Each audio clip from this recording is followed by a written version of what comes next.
Hey everybody, welcome to a new episode of Walk in Faith. We're in the Opera House, and today I'm sitting down with Luis Quinelli, who's an Argentinian CEO and philanthropist who's hosting the first ever Vitae Summit at the Vatican. Luis, thank you so much for traveling from Argentina to from LA and back to New York. Thank you very much. It's a pleasure to meet you. You know, when Alexis called me and I read some of the articles and she told me about this summit and the vision, it reminded me of the work that we do at the Emmaus Center and the work of trying to take or connect the celebrities or the artists to the world of faith. It's like a bridge that we're trying to create. And when I saw and I read the article, I said, we have a lot in common. So tell me, what was the inspiration behind Vitae, and tell me about the mission? Well, the mission of Vitae is to share universal values through arts, mass media, and entertainment industry. The vision behind Vitae Summit started in 2013. The first time I was in the Vatican City. I visited Vatican museums and I thought, whoa, there are great pieces of art here. It shows how powerful was our art for the world. We need to connect all the art has today with the church again. We started that year to think about how we can put all the leaders in the art, in the entertainment industry in one room with the Pope and start the conversation about how we can change the conversation, how we can change the culture with the principles of the Bible. And when you first had this idea, did you have the opportunity to sit down with the Holy Father and sort of bounce ideas off him, or was it something you sort of conceptualized and then reached out to him? Well, Holy Father knew about our job in 2017, and we had the opportunity to have a private meeting with him. He invited us to Rome. We came there and we started explaining to him all the projects we were producing, like TV series, movies, festivals, all in the Latin world. He got very excited, and suddenly we started a kind of brainstorming session with the Pope, saying, well, we need to do this and this. You need to know that the Queen of Spain is a good friend of mine, and the King of Netherlands, and he was talking about people like I'm talking them, my friend from 2 blocks from here, you know, with the Pope's agenda. Well, let's visit the Queen, and we went to visit the Queen of Spain. She received us in a very kindly way. She's very interested in our job, is supporting us. Well, from that point, that first meeting with the Pope, obviously things changed a lot. In a good way. We started to have meetings around the world with several things. But the beginning of Vitae Summit was this first visit to the Vatican museums. I like how you say how, like, you know, you're meeting with the Pope, the Holy Father. I mean, I met him, you know, Monsignor Harrington, actually, a friend of mine introduced me to him at the airport, but when I met him, it was powerful. Yeah. It wasn't like meeting someone, you know, just down the block, but and the way you referenced the Pope, and then he opened up his phone, he called the Queen. I mean, it was like you're on a celebrity Shark Tank, you know, where it's like they're investing in your project. In some way, in a very Argentinian way. You know, Argentinians, we have a lot of Italian culture, but we speak in Spanish. So we have the accent of the Italians, but they speak in Spanish. It's something we move hands like me now. Me too. Let's call the Queen. And he just got on the phone and just called them, dialed them. Let me text the Queen. That's amazing. Yeah. I mean, look, the Pope is cool. I mean, you know, he's really, there's just something about him, the Holy Spirit, right? There's something, calling, you know, the president is one thing, but does he have the ability to influence them? Do they listen to him what was it like when he called the Queen or he called some of these celebrity friends of his? Yeah, well, he's very strategic. There are some funny stories. For example, in that first meeting, we were talking about Angela Merkel, the Prime Minister of Germany. And we were talking about her. Oh yeah, it's very interesting. She said that the solution for Europe, for the challenges they have, is to return to Christianity again, to the roots of Europe. So we were talking about this. Well, yeah, you need to meet the ambassador of Germany here in the Vatican. It was the instruction from the Pope, and we said, well, okay, yeah. We finished the meeting and we immediately go to the church. It was a Protestant church in Rome, and we ring the bell to the pastor. Hello, we are the team of Vitae, and we are visiting you because the Pope sent us to visit you. Oh yeah, he will laugh. He's not going to say no to that. Okay, and he came, opened the door in shorts and a t-shirt. Hello, come on in. Come on in. Tea or coffee, and you just yeah, exactly. Well, in a very spontaneous way, And we finally met Angela Merkel in that case, but the Ministry of Culture and Communications in Berlin. And it was the beginning of our job in Germany. So he's very strategic too. It's not necessarily a straight way. He knows all the ways and all the complexity of these environments. We visited the Queen of Spain. She received us in a very kindly way. We were explaining to her all the things we were doing, and she's very interested. The thing we found is global leaders are interested and have some concerns about things that are happening, and they not necessarily know how to deal with that. And we think that with the principles we believe, there are answers to that. I agree. Yeah, Culture is really changing so quickly and dramatically. I mean, I've been to Brazil, Spain, Madrid, and you see the impact. Like, I think we were in Madrid, first time I went, and the Pope was there. And we were there with the Pope for World Youth Day, and there was a lot of pushback. And I wasn't expecting that. Brazil, like, you travel to these countries and we assumed we were going to be accepted, and you saw the young, especially the young, the persecution that we were receiving from being in these places that we were trying to spread the gospel. You know, we're called to carry our cross. I mean, we know that it's going to be persecution. So I know you say it like jolly, but I mean, what you're trying to do is change culture in a world that doesn't necessarily accept it, especially in arts and culture. I mean, Hollywood, and if you say just that term, you know, there's big business that want to oppose the truth. They have their own agenda, their own forces. So how do you sort of maneuver and balance all that, knowing that you're trying to change culture? Yeah, we think that we need to talk about the principles mainly. We need to talk about the first step in the basic things. We're going to talk about the people, about the gospel, with all the complexity for non-believers. We need to talk about first about beauty, how to bring beauty again, how to bring hope again, how to bring encounter again. This is the main challenges we are having today in the world. You know, there are a lot of polarization, there are a lot of negative messages, there is a lot of division, and this is really a problem. You know, it's a challenge for the whole humanity. I think humanity is looking for answers for the challenges we are facing now, and we think we have some answers for them, but possibly, well, the thing is we need to talk in the same language, the language they understand. Exactly, you're right. I was reading an encyclical the other day, and it was the Vatican II one, and if you read, it was 60s or 50s, the wording, he's talking about equity. He's talking about the same challenges we face now. And I think non-believers, if they were to read and really understand how the church, the gospel, they're trying to connect and not, you know, create division. If they understood that, I think more people would see, you know, the church or faith or religion or the gospels differently. Because the church is really there to foster and to bring people in, unite people, not divide and separate. But there's this, you know, miscommunication that's going on. And you read the Pope's, you know, the encyclicals. He wrote that. I'm reading this. This is not, you know, someone's interpretation. This is the Pope saying we need to be united through the gospel, through Christ. Yeah, I think we lost, well, obviously challenges like the pandemic and important things that happened in the last years. And we are losing the ability of being in the same table, different people, knowing each other, understanding our situations, and finding common things to have a better world. Dialogue, communication, having the ability to listen to the other person is something very important, and we are losing that. And we believe that this is the process of Jesus. He was a good listener. He was an excellent storyteller. It's a process of giving love, not fighting with the other person. And we are now in an era of fighting. We are fighting each other, and we think this is not the way. You're right, too. I mean, first of all, Jesus was definitely a great listener. He was so present when he listened. But, too, it's like I did something on sports. I used sport to create a conversation. So you and I might see the world differently, but we agree on sports, let's say. So if we talk about sports, we find a common ground. Then I can see past our differences, and I can see we're brothers and sisters in Christ, or I find love. Because in the end, we're all the same, right? We're all made in the image of God.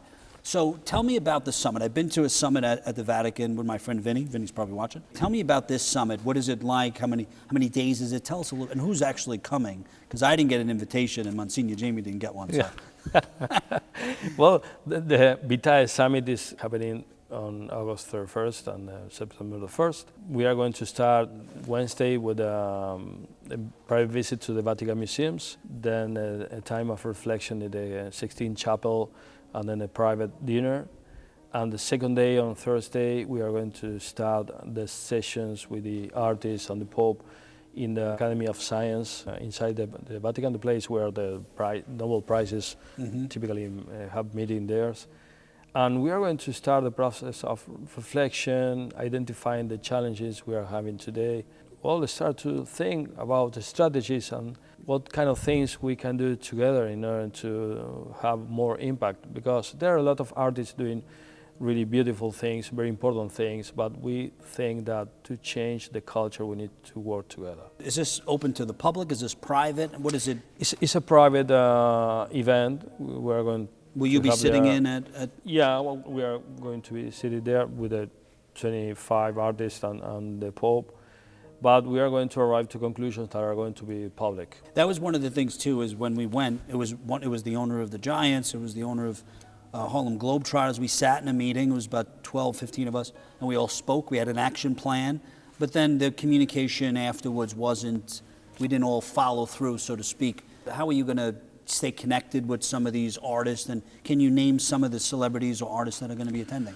Well, we are going to have Denzel Washington there, Andrea Bocelli, Hayley Atwell, David Oyelowo, people from Asia, Dan Lin. Well, Craig Syracuse, is he on the list? Craig yeah. People from Latin America, from Mexico too. It's going to be a very diverse group. It's not necessarily a Catholic event. Of course. It's in the Vatican, it's with the Pope, that is Catholic, but it's a global leader, and we are inviting different kind of people with their own faith.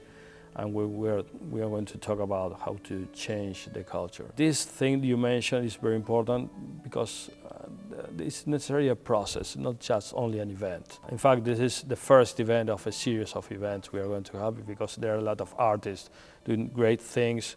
The challenge was to put all the schedules in the same day and time. Very challenging. Yeah, we are talking about A-listers that have contracts and are filming and doing recording music and with different commitments. It's a process. I mean, you're always welcome to host it in Brooklyn. I could say from experience, this neighborhood needs Jesus a lot. I mean, this is a very interesting, diverse community. You know, we're in Williamsburg. I mean, there's artists everywhere. We host concerts, events, galas, everything. And this neighborhood especially needs Jesus. Thank you. I mean, they do. So you're always welcome. Yeah, but New York is possibly the most influenced city in the world. So yeah, we are not thinking only to have summits in the Vatican, but in other important cities of the world too. Yeah, and like you said too, here's a little bit easier to get to as well. You know, the Vatican could be challenging, but you're always welcome to host something here. Luis, we're going to take a quick break. Guys, we'll be right back with a new episode of Walk in Faith.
Welcome back to Walk in Faith. Luis, thank you so much. So let's talk about some of the artists for a second, right? So I believe, and you probably believe the same thing, that the gift comes from God, right? We get a gift, and it's our job to sort of, to not create that, but just, you know, manifest that gift. And then we use that gift to bring people to Christ, evangelize, inspire through, like Denzel Washington does, or some of these artists.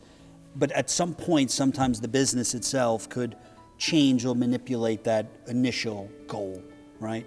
how do we stay true, and how does an artist stay true to what the true calling is? So I have a gift to inspire, but how do I stay true to that and not be, sucked into the business of Hollywood, say? Interesting question. It's a complex answer because, there are a lot of tensions, but we think that we can manage that tensions. The main thing is to be together. I come from my Latin American culture and environment, but one thing that we discovered when we arrived the first time to Hollywood, where the majority of the artists that are invited, because you know that the US has the main market and the more influential market in the world. So the majority of the invitees are Americans. One thing we discovered there is a lot of isolation. There are not groups, there is no community, and you know that the basic principles of the Bible and church is being together. The opposite of that is being alone, and it's a huge risk. So first thing and goal of the summit is to be together, to start the kind of a sense of community. Yeah, no, you're right. And then too, some of the celebrities, I've interviewed a lot of them about their faith, and I was saying off camera, whenever I ask them questions about faith, especially on the carpet, their eyes open. I mean, I can give you 1,000 examples, right? Dr. Oz, Nelly, I mean, the list go on, Ted Danson. And the minute you ask them a question about faith, they open up and they go, nobody's ever asked me that before. Because they don't have the ability and they want to share. Because we think of it like this, most of us have that time in our life. I prayed for success, whatever that is, and then I hit a rough patch. I'm crying out to someone, God, right? And He blesses me. I'm able to overcome that adversity, and I never forget that moment when I was at my lowest point and He saved me. And every celebrity that I've interviewed, Martin Sheen, Joe Estevez, Mark Wahlberg, they all have the same path, right? Start off, a little success, they hit the rock bottom, no one's there from, God saves them, and then the rest of their life they share their testimony. Yeah. But then they go into Hollywood or the world and they have to keep it separate, but they want to express. Yeah. So some of the celebrities, they say, well, I got to keep it separate because it could affect my income, my job, my brand, my platform. Yeah. So you're going to have to navigate. But how, I mean, do you think that they will, like Denzel Washington has publicly said, I only want to do powerful, inspirational films, Mark Wahlberg too. I mean, do you think that they'll be able to navigate through Hollywood and be able to proclaim and bring people together? We need to think in a strategic way. We are living in a complex world, but it happened in the times of Jesus too. He has different levels of communications. He tells beautiful stories to the crowd, in very basic terms. And he speaks in a more complex way in the synagogue. The thing is, we need to develop long strategy, macro strategies for sharing our principles in the right way, depending on the different instances we are. We talk internally in Vitae, the funnel, Yes. You have very general and massive level of communication, and then you have other levels going deeper and more explicit. And it's not only a matter of communication and producing different things, it's a matter of being connected with the church and other organizations and ministry to do a collaborative work in order to redeem the culture again. It's not an event, it's not a product, it's a long-term strategy, yes. A macro strategy, like other organizations have too. This is the thing we think we need to develop all together. How do you gauge the success? Like I always joke, there's no KPI on the Holy Spirit, right? We don't know. I can do an event and I can have 1,000 people and reach one, or I can have 10 people and reach none. How do you know that you're changing culture, altering culture, reaching people? How do you measure that? There are some KPIs, for example, market share, one way of measuring what you are doing and the impact you have. We need to think mainly around the time. It's not only, well, next year we are going to convert some amount of people. We need to sow the seed continuously, and we are going to see the results. I like that. It becomes like a lifestyle. It's not. Yeah, and we need to wait for the results. It's a process. We need to think about the process. We are in an area we are accustomed to have all immediately, but we are talking about lives. We are talking about transformation of a heart, and this is a process. One thing too, which has changed in culture in general, the domestic church.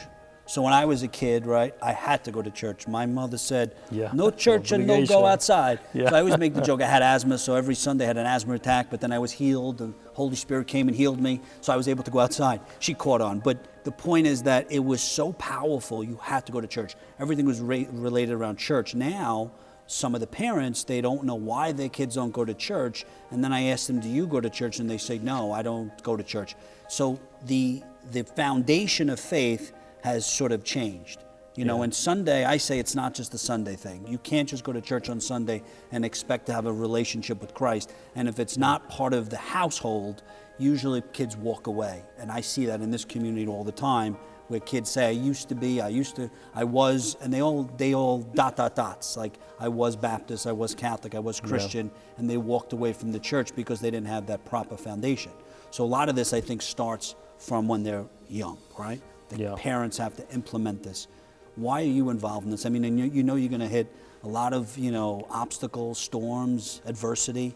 It's a calling. I have a call to evangelize through art, mass media, entertainment industry. This is the reason why I found an organization whose mission is evangelize through arts, mass media, entertainment industry. We are focused on the macro, long-term strategies that are missing, because we are still champions in a local context. But we feel that we need to focus on adding value in that dimension, in the global macro strategy, to do things, because in this globalized world you can be a champion in a local context, but you have strong forces in the global dimension, and we need to work on that, because if not, the war is a little tough. I agree.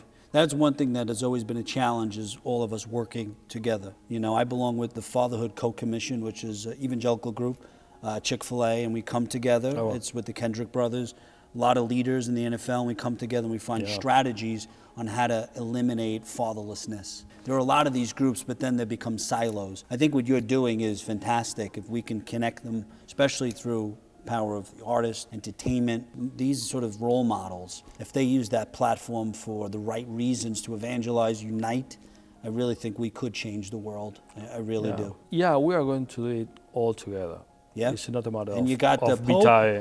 you have the Holy Spirit, Yeah. and like you said, there's all pure intentions. This is not something just because it's an opportunity or a job or for you to hang out with celebrities. This is your calling. God bless you. Absolutely. It's a vision that started in 2013. Wow. It is important to be persistent and keep that things that you need. We need to be persistent in our callings, and things suddenly happen. Oh man, and that voice comes all. The other day I got a voice. It was like, you should retire, Craig. And I'm like, really? I'm only 42. No, come on. And I'm like, retire, that's not please. God, that's the enemy. He's saying, you should just give it all up. And I'm like, no, I'm not there yet. I'm not think retiring. about Jesus. He chose to be a man, being God, was 30 years preparing himself, and he changed the world. He changed the world in only 3 years, but 3 years of preparation. Why? Persistence, long-term preparation is God's terminology. The stress and the struggle that comes along with when you're trying to change the culture of the world, it's challenging. I know for me, sometimes it's challenging where I'm like, it's lonely. Yeah. You wake up at 3 a.m. with can't figure it out, and the anxiety, and then the voice always comes saying, you could do this, you could try something else. And being a leader is like you, it's stressful. There's a lot of pressure that comes along, and we know that we surrender it over. And I think about just one more day, one more month, one more day, and you just keep moving forward. How could people get involved or find out more about your organization? Our social networks are follow Vitae, and our webpage is www.vitae.global, not com, global. Global. Yeah. Yeah, I saw you're also on LinkedIn. I was looking at your stuff yesterday. Excellent. Well, Luis, it's been a pleasure. I really, maybe I'll join you in Rome. I don't know. We got to see. Welcome. But I really appreciate you coming all the way here to Brooklyn. Oh, thank you, God Craig. bless you. It was Thank a you pleasure. very much. Thank you. God Thank bless you very you. much. Thank you. Guys, I hope you enjoyed today's episode of Walk in Faith. Always remember, you have the ability to inspire and evangelize through your words and actions. God bless you.